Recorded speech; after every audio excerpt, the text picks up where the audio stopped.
With deep gratitude in our hearts for our spiritual master Srila Prabhupada, let's dive deep into the divine journey of Bhagavad Gita. तो read long study long daily series का आज day 42 है और शुरू करने से पहले हम लोग राधा कृष्ण जी को याद कर लेते हैं। जय श्री राधे कृष्णा। वृंदावन के राधा कृष्ण जी के दर्शन कर लेते हैं।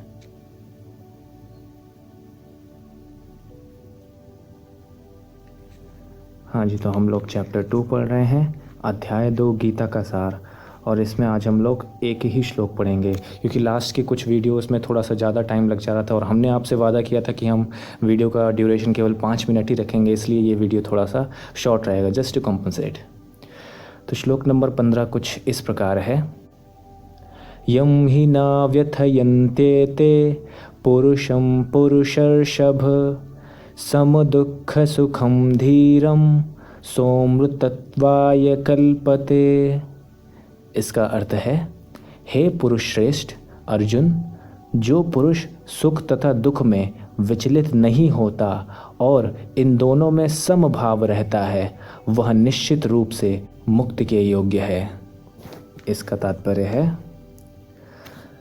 जो व्यक्ति आत्म साक्षात्कार की उच्च अवस्था प्राप्त करने के लिए दृढ़ प्रतिज्ञ है और सुख तथा दुख के प्रहारों को समभाव से सह सकता है, वह निश्चय ही मुक्ति के योग्य है।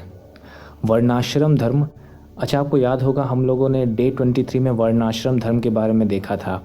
तो जो लोग नई जर्नी ज्वाइन किए हैं, चैप्टर 2 से जर्नी को ज्वाइन किए हैं, उनको शायद ना पता हो वर्णाश्रम धर्म क्या है। तो आप डे 23 का वीडियो देखिए और किस पॉइंट से देखना है जिससे आपको वर्णाश्रम धर्म के बारे में पता चले, तो आप कमेंट सेक्शन में देखिएगा। मैंने वहाँ 2:37 लिखा है, मतलब वहाँ से वर्णाश्रम धर्म के बारे में मैंने बताया। तो आप उसको क्लिक करेंगे तो सीधे आपको वर्णाश्रम धर्म के बारे में जो मैंने बताया है आप वहीं पर डायरेक्ट हो जाएंगे। ठीक है जी। तो वर्णाश्रम धर्म में चौथी अवस्था अर्थात संन्यास आश्रम कष्ट साध्य अवस्था है, किंतु जो अपने जीवन को सचमुच पूर्ण बनाना चाहता है वह समस्त कठिनाइयों के होते हुए भी संन्यास आश्रम अवश्य ग्रहण करता है।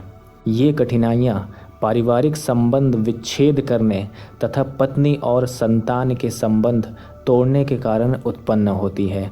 ध्यान दीजिएगा, ये ज़रूरी नहीं है कि केवल पुरुष ही संन्यास वाले आश्रम को ग्रहण करे, एक स्त्री भी कर सकती है। तो यहाँ पर just as example Srila Prabhupada ji ने एक पुरुष का लिया है जो अपनी पत्नी और संतान को के संबंधों को तोड़ने के बाद अपना संन्यास आश्रम ग्रहण कर रहा है।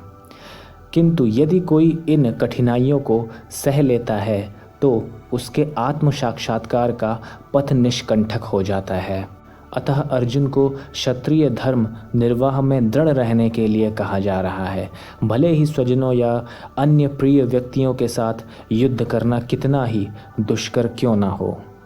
भगवान चैतन्य ने 24 वर्ष की अवस्था में ही संन्यास ग्रहण कर लिया था, यद्यपि उन पर आश्रित उनकी तरुण पत्नी तथा वृद्ध माँ की देखभाल करने वाला अन्य कोई न था।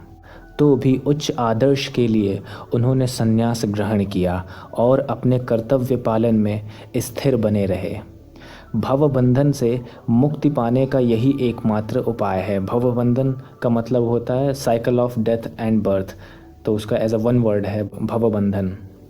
यहाँ पर मैं आपसे थोड़ा एक्स्ट्रा बात करना चाहूँगा कि संन्यास से पहले जो भी 3 आश्रम हैं, जैसे कि ब्रह्मचार्य, गृहस्थ और वर्णाश्रम, तो इन तीनों आश्रमों में हम लोगों को स्पिरिचुअल लाइफ और मटेरियल लाइफ को बैलेंस करके चलना होता है, ठीक है। लेकिन संन्यास आश्रम में हम लोगों को 100% स्पिरिचुअल लाइफ के लिए डेडिकेट करना होता है, इसलिए उसमें हम लोगों को अपने जो भी रिश्ते वगैरह हैं वो सब तोड़ने पड़ते हैं, जिससे कि हम अपने स्पिरिचुअल लाइफ में अच्छे से प्रोग्रेस कर पाएँ। ठीक है जी। तो आज का श्लोक पूरा हुआ, तो अच्छी संगत करो, श्री कृष्ण जी का नाम लो या अपने भगवान का नाम लो, चैंट करो, हैप्पी रहो, chant and be happy. Hare Krishna. Thank you.